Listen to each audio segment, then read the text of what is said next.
নমস্কার। আজকের পাঠ শ্রী অরবিন্দের মা গ্রন্থ থেকে পরবর্তী অংশ।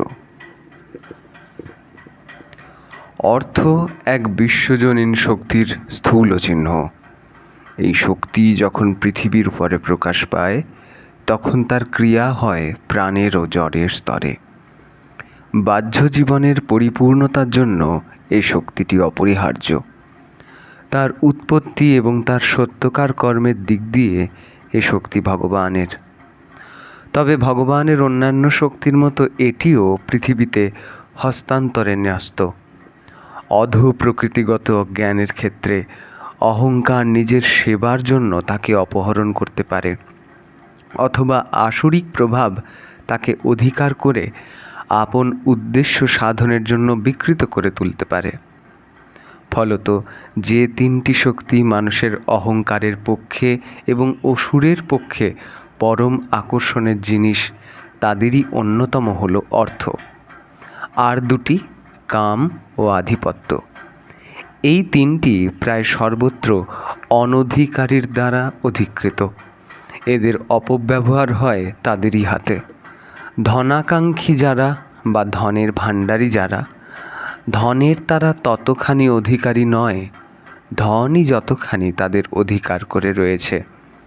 অসুরেরা দীর্ঘকাল ধনকে কবলে রেখেছে, অপব্যবহার করেছে।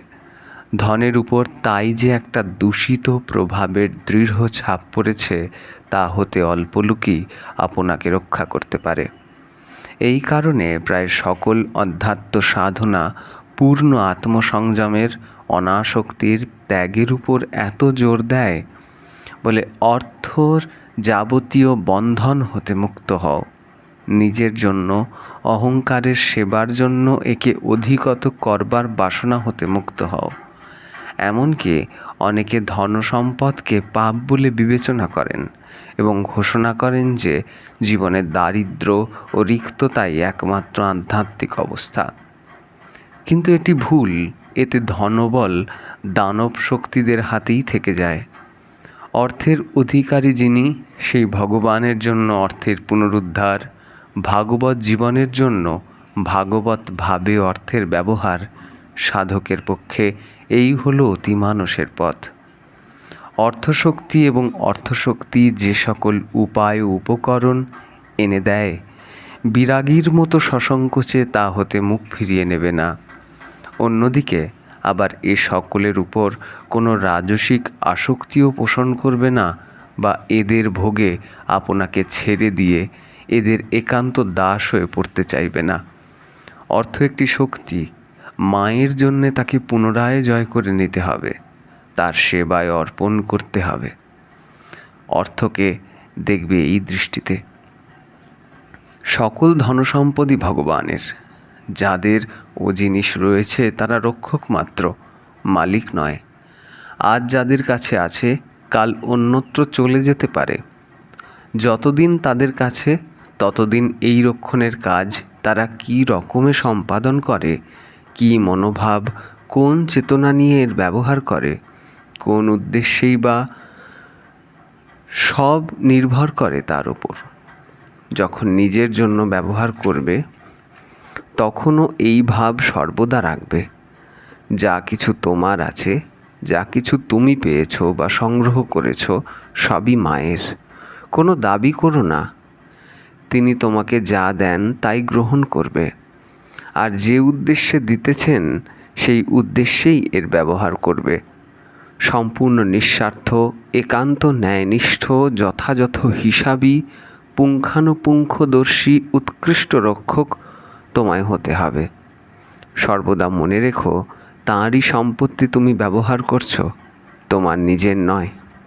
পক্ষান্তরে তাঁর জন্য যা কিছু তুমি পাও, সবই শ্রদ্ধা ভরে তাঁকে ধরে নিবেদন করবে।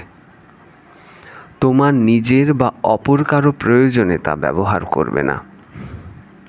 ধনের জন্য ধনীর কাছে মাথা নত করবে না। তাদের আড়ম্বর, প্রতিপত্তি বা প্রভাবের বশীভূত কখনো হবে না। মায়ের জন্য যখন অর্থ চাইবে, তখন এ অনুভব যেন থাকে যে তোমার ভিতর দিয়ে তিনি তার নিজের জিনিসের অতি সামান্য একটুখানি দাবি করছেন।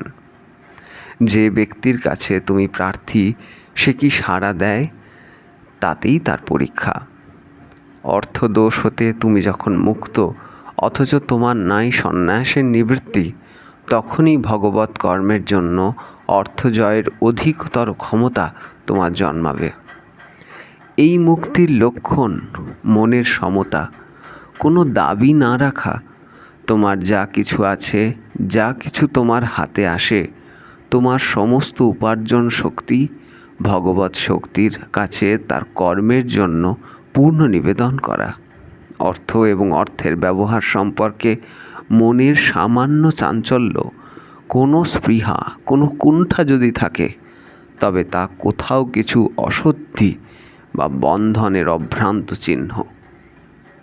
এই পথে আদর্শ সাধক তিনি, যিনি প্রয়োজন হলে দারিদ্র্যের জীবনযাপন করতে পারেন, অথচ কোনো অভাবের বোধ তাকে স্পর্শ করবে না। তার অন্তরে ভাগবত চেতনার অবাধ লীলাকে ব্যাহত করবে না। আবার ধনীর মতো জীবন যদি তাকে যাপন করতে হয়, তাও তিনি পারেন, কিন্তু এক মুহূর্তের জন্য বাসনার কবলিত হবেন না। অর্থ বা যে দ্রব্য সব তিনি ব্যবহার করেন, তাতে আসক্ত হয়ে পড়বেন না। অসংযত প্রবৃত্তির দাস হবেন না, কিংবা অর্থ থাকলে যে সকল অভ্যাসের সৃষ্টি হয়, তাতে অবশ অসহায়ের মতো আবদ্ধ হবেন না। ভাগবত ইচ্ছা আর ভাগবত আনন্দই তাঁর সর্বস্ব। অতিমানুষের সৃষ্টিতে অর্থবলকে ভাগবত শক্তির কাছে ফিরিয়ে এনে দিতে হবে। মা ভগবতী নিজে তাঁর দৃষ্টির সৃষ্টি প্রেরণায় যেভাবে নির্দেশ করেন, সেই অনুসারে এক নবীভূত দিব্য প্রাণ ও দিব্য দেহকে সত্য, সুন্দর, সুসমঞ্জস উপচারে ও সুনিয়মে গড়ে তোলবার জন্য অর্থকে ব্যবহার করতে হবে। কিন্তু তার আগে প্রথমে জানা দরকার তার জন্য একে জয় করে নিয়ে আসা। আর জয়ের সামর্থ্য তাদেরই সকলের অপেক্ষা অধিক, যাদের প্রকৃতির মধ্যে এই অঙ্গটি সবল, উদার, অহংকার নির্মুক্ত, অপ্রত্যাশে, নিঃশেষে, নিঃসংকোচে সমর্পিত, যারা পরমা শক্তির বিশুদ্ধ বীর্যবান যন্ত্র।